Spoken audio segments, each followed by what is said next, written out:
Énonciation désactivée. Yo, bonjour, ici Brandon Ferris. Cette vidéo-là s'adresse à Martine Chantepie, à la mère de Arnaud Chantepie. Mais en fait, ouais, plus particulièrement à Arnaud Chantepie. Il est revenu une deuxième fois à partir de fin mars, début avril 2026. Ça faisait déjà un méchant bout qu'on n'avait pas eu de nouvelles de lui. Puis voilà, à un moment donné, lorsqu'Annabelle, sa santé est en train de se replacer, monsieur a décidé de revenir puis riposter à nouveau, puis refoutre la merde, refoutre le bordel, jusqu'à vendredi, pas celui de la semaine passée, mais l'autre d'avant. Moi, je savais, même moi, ça m'a énormément affecté.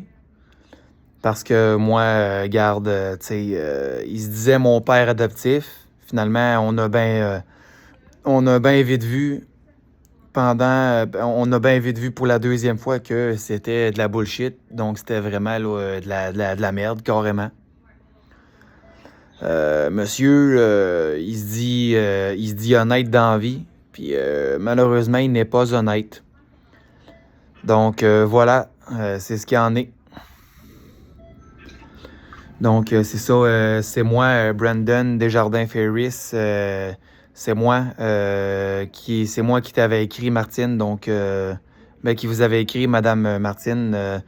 C'était moi qui vous avais adressé. C'est moi qui vous a adressé ce message-là sur Messenger là, il y a quelques jours pour t'informer de qu'est-ce qui se passait réellement dans la vie d'Arnaud. Comment qu'il traite les femmes, comment qu'il traite celui qui dit son fils adoptif, donc moi. Me faire abandonner comme ça, garde, je suis pas capable de supporter ça. Puis Annabelle non plus. Puis on est deux Canadiens, moi puis Annabelle. On est constamment ensemble, même par FaceTime, par appel FaceTime, sur l'appareil Apple, sur l'iPhone, sur l'iPad. Donc, voilà, c'était juste pour te dire, justement... Tu as acheté un téléphone. Oui. Oui, j'y ai payé, j'y ai acheté un téléphone portable, un Samsung Galaxy A16, pareil comme lui qui avait déjà en partant, pour remplacer son Huawei, qui disait qu'il était brisé puis que l'écran était craqué après avoir pété les plombs puis après l'avoir lancé sur le mur plusieurs fois, en plein appel vidéo sur Messenger. Moi, j'y paye un nouveau téléphone Samsung Galaxy A16. Puis, même pas 2 semaines après, il recommence son manège de délire. Là, il nous bloque. Puis moi, il a tout fait pour insister pour que je lui donne les numéros de ma carte de crédit prépayée, qui va me rentrer dans son compte Amazon, d'ailleurs, et qui s'en est servi pour acheter ce fameux téléphone. Fait finalement, c'est... De quoi? Plus une batterie de recharge. Oui, plus une batterie de recharge, plus une pochette banane pour mettre autour de sa taille. Vu qu'il disait que celle que tu lui avais achetée, elle était défoncée et il disait que vous lui en aviez acheté un autre et qu'il voulait rien savoir de l'avoir parce que selon lui, justement, Arnaud dit, madame, que vous l'aviez maltraité, que psychologiquement, vous l'avez largement négligé. Tout ça parce que monsieur est handicapé, en tout cas, il vous déclarait comme étant sa pure génitrice. Et il a considéré Nanny Marchand, une amie qu'on a en commun, moi et Annabelle, comme étant sa mère biologique. Et il l'a autant bafoué que moi et Annabelle, on s'est fait bafouer par Arnaud Chantepie, votre fils. Et comme je vous ai écrit sur Messenger, les propos sexuels dégradants, hein, je vais te défoncer la chatte, je vais te violer, des trucs comme ça, qu'il a proféré à Annabelle sur Facebook Messenger en appel audio, pour lui obliger de raccrocher avec et de lancer un appel vidéo, cette fois sur Messenger, après s'être déshabillé tout nu. Donc, Arnaud a obligé Annabelle à se déshabiller tout nu et lancer un appel vidéo sur Messenger et d'autres fois sur WhatsApp. Et il prenait des captures d'écran du corps tout nu d'Annabelle, de sa vulve, de ses seins. Il partageait ça à ce qu'il disait ses amis, genre Stéphane Fontaine, des trucs comme ça. Regarde, ça arrêtait plus, là. Monsieur, il était très violent. Lorsqu'Annabelle disait non, monsieur pétait les plombs, il lançait son téléphone, il lançait sa tablette électronique contre les murs chez lui. Les vitres de ses appareils électroniques craquaient. Et moi, beau con, j'étais obligé d'y en acheter d'autres pour qu'il répète le même manège avant de nous rebloquer une dernière fois. Là, ça ne peut plus continuer comme ça. Là, regarde, moi, à cause de lui, garde, pas juste à cause de lui, mais il fait partie de mes raisons du pourquoi je suis hospitalisé en psychiatrie. Je vous dirai pas le nom de l'hôpital, je vous dirai pas la ville, mais je suis hospitalisé en psychiatrie pour une dépression majeure, pour la gloire de monsieur. Hein? Il fait partie du problème, malheureusement. Parce que moi, je le croyais vraiment comme mon père adoptif, comme il se disait lui-même depuis 6 mois. Et monsieur a préféré me bafouer comme ça, comme il a bafoué Annabelle. Il nous l'a fait, il nous a répété ce même manège-là plus de 12 fois. Puis Annabelle puis moi, on a été largement négligés, maltraités, abandonnés, battus, violés, etc. Agressés sexuellement, etc. Fait que tu sais, en plus de ça, on a été largement négligés émotionnellement et très largement, sévèrement abandonnés et laissés dans notre merde à nous-mêmes. Fait qu'on veut pas, on s'est élevé de par nos propres moyens, nous deux. Fait que de se faire abandonner 12 fois comme ça par Arnaud, en plus qu'il se disait mon père adoptif, alors que mon père, lui, mon vrai père, il est décédé du cancer du côlon en octobre 2008. Moi, je lui ai dit à Arnaud, tu te dis mon père, va falloir que tu comprennes, mon père, que là, mon vrai père, il est mort une fois. Il est pas mort 12 autres fois, là. C'est impossible. Il peut pas mourir 12 autres fois après sa première mort, là. C'est impossible. Il est mort. That's it. C'est tout. Puis monsieur, il a préféré changer de numéro quand il a entendu ce message-là. Il a changé de numéro de téléphone portable. Fait qu'à partir de là, on a définitivement perdu sa trace. On est terrorisé, traumatisé par ce qu'il nous a fait. Puis même moi, il a déjà... pour un père adoptif, il me parlait pas beaucoup. À part quand je lui ai demandé pourquoi il s'en prenait à Annabelle comme ça. Ouais, mais est-ce que moi je vous appelle, moi, putain, quand vous dormez, vous, quoi? Tu sais, il pétait les plombs comme ça, là. Fait que, on était trois à essayer de le raisonner, moi, Annabelle, ainsi que Madame Marchand, Nanny, qui le considérait, cette femme, comme étant sa mère biologique, et vous, Madame Chantepie, comme étant sa génitrice. J'ai toutes les conversations enregistrées, j'ai des vidéos, des conversations téléphoniques, autant sur WhatsApp, sur Messenger, que par téléphone simplement. Car moi et Annabelle, on s'est démenés comme deux diables pour avoir accès à une certaine ligne téléphonique avec forfait qu'on peut appeler en France, partout autant au Canada qu'en France, qu'aux États-Unis, ainsi que dans 63 autres pays différents. Donc, en incluant quelques petits pays d'Afrique lointains qu'on ne sait pas. Fait que, on s'est démené, on a travaillé dur pour avoir chacun le forfait qu'on a à l'heure actuelle pour être capable d'appeler Arnaud. Puis aujourd'hui, regarde qu'est-ce qu'il nous fait. On lui paie tout, on lui donne tout, on le sort de sa merde, on le sort de psychiatrie plus de 2-3 fois. À chaque fois qu'on essaie de l'aider. Et puis c'est même grâce à moi qu'il y a une machine d'apnée du sommeil parce que Annabelle, trop concentrée à écouter la télé, elle s'est endormie. Puis j'entendais Arnaud dormir sur le téléphone.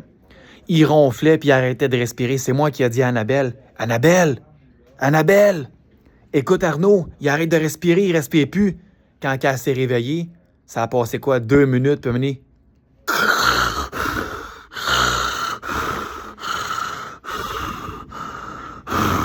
sais, il faisait l'apnée du sommeil, puis il respirait, puis il étouffait bien comme il faut, puis il venait tout essoufflé, étourdi, mal à la tête et tout. J'ai alerté Annabelle, qui alerte Arnaud, pour qu'il consulte son médecin au plus vite possible, de façon très urgente, pour passer des tests, voir s'il fait vraiment de l'apnée du sommeil. Et malheureusement, le test est positif. Il fait de l'apnée du sommeil. C'est grâce à moi quand même, là. Il aurait pu mourir pendant son sommeil. Mais bon, gars, on aura bien beau tout faire pour monsieur. Le ciel bleu, ça n'existe pas pour Arnaud Chantepie, malheureusement. T'auras bien beau crever pour lui, il s'en fout. Tu pourrais te faire crucifier pour lui comme Jésus, il s'en fout. Il en a rien à foutre. Il emmerde. T'auras bien beau te faire violence à toi-même pour monsieur. T'auras bien beau te laisser ruiner ta santé pour lui. Ah, c'est pas grave, il n'y a pas de reconnaissance, non. C'est pas sa faute, ben non, il est malade. Mais je m'excuse, madame, mais j'en reviens pas qu'une personne bipolaire peut être aussi légume. Hey, j'ai vécu pendant 8 ans avec rien que ça du monde en santé mentale, des schizophrènes, des bipolaires. Il n'y en a pas un seul chat qui a agi comme lui agit. Bloquer tout le monde pour un oui, pour un non, parce que monsieur, il n'y a jamais rien qui fait son affaire. Tout ce que tu dis, tout ce que tu fais, ça fait jamais son bonheur. Puis il fait semblant que c'est le contraire. Il ment comme il respire. Ça n'a pas de bon sens. À un moment donné, on est tanné. Là, on veut plus se faire gosser par ce monsieur-là. Là. Arrangez-vous avec. Parce que même moi, mentalement puis physiquement, je peux plus me permettre de supporter un bipolaire qui déconne comme ça, là, qui décide de nous faire la gueule puis nous bloquer quand monsieur il est pas content. Puis monsieur veut toujours plus, c'est jamais assez. Mais il est étouffé. Un je t'aime qu'on peut lui dire. Ah, c'est juste assez suffisant pour lui faire péter les plombs puis qu'on se fasse bloquer puis qu'on se fasse renier encore pour une autre fois. Ça fait 12 fois qu'on vit la même chose. Là, il est temps que ce manège cesse définitivement. Tu sais, puis des propos, tu sais... Pas qu'on dise à sa fille qu'il était en psychiatrie. Ouais, puis c'est ça, il fallait vraiment pas qu'on dise à sa fille comme de quoi qu'Arnaud, il était en psychiatrie, justement. Pourtant... tu sais, c'est à partir de la psychiatrie qu'il a rencontré Annabelle sur WhatsApp pour, disons la vérité, faire semblant d'être en couple avec elle pendant 6 mois. Pour la poignarder dans le dos de toutes ces façons-là, comme il lui a fait. Tu sais, Annabelle a tout fait pour lui, elle s'est rendue malade, elle a maigri, elle a failli mourir plusieurs dizaines de fois dans 6 mois à cause de lui, là. Elle a des problèmes cardiaques, elle a fait de la tachycardie légère qui peut jouer sur sa santé de façon sévère. Elle a le côlon irritable. Elle a beaucoup de problèmes de santé physique, Annabelle. Là. Fait que, tu sais, elle peut pas se permettre de vivre ça 24 heures sur 24. Ah, puis, je vais vous en raconter une belle, madame. Monsieur, quand il voulait dormir, fallait donc qu'on ferme nos gueules, fallait qu'on coupe nos micros. Ah, il voulait rien entendre, il voulait avoir du silence. Lui, quand il était 6 heures du matin à l'heure de chez vous, là, nous, là, il était minuit l'heure de chez nous, au Canada. Lui, il se levait le matin, il prenait ses cachets. Lui, il avait pas de problème avec ça, non. Non, il s'en foutait, quoi. Il mettait sa musique de disco des années entre 1960 puis les années 90, là, le gros discothèque dance, le gros party dans son appartement avec le volume à fond avec son portable. Mais après ça, moi, je vivais en résidence. Annabelle, comme d'habitude, vivait encore chez ses parents. Moi, je me faisais engueuler. Je me suis même fait dehors parce que il y a eu des plaintes comme de quoi ça dérangeait. Annabelle s'est fait engueuler comme du poisson pourri par ses 2 parents tous les jours à cause de lui. Ben, il écoutait pas. Mais là, quand on voulait raccrocher, de l'autre côté, monsieur pétait les plombs. Il voulait tout casser dans son appartement. On lui donnait des conseils pour qu'il soit mieux. Il s'en foutait, il nous envoyait chier carrément. On l'énervait donc, on n'était donc jamais assez bien pour lui. Trop maigre ou trop gros. Tu sais, quand même qu'Annabelle, on aurait changé de peignure 100 millions de fois par semaine. Oh, monsieur n'aurait jamais été content. Il est lâche, il est pas reconnaissant, il a pas de façon, il a pas de cœur. Il dit avoir un cœur, mais il en a pas. Regarde, il parle même pas à sa fille, sauf pour se plaindre. On lui donne des conseils, il en a rien à foutre, il nous envoie chier. Puis quand il change de numéro de téléphone, il nous appelle constamment à chaque fois en pleurant. « S'il te plaît, pardonnez-nous, pardonnez-nous. » Non, gars, moi là, je m'excuse Arnaud, là, mais va chier. Va chier, mange la merde, man. Tu l'as perdu ma confiance, puis c'est pour toujours. Tu peux faire tout, tu peux te trouver une blonde, tu peux te trouver une autre meuf pour baiser avec, tu peux en baiser 46 par semaine si tu veux, dans tous les trous si tu veux, je m'en calisse, je m'en fous comme dans 40, mais tu toucheras plus à Annabelle, c'est terminé. C'est clair? On veut plus rien savoir, c'est terminé. Là, à un moment donné, ça va faire le niaisage, comme on dit au Québec, là. OK? C'est assez, là. Ça suffit, là. On a assez souffert comme ça, là. Annabelle qui essaie de se reposer, elle avait qu'elle a failli me rejoindre en psychiatrie récemment, hier, là. Moi, j'ai pas envie, esti, qu'elle se fasse isoler. Fait que prenez soin d'Arnaud, là. Nous, on veut plus en entendre parler, c'est clair? Bonne journée. Énonciation. Visage. Arrêtez l'enregistrement.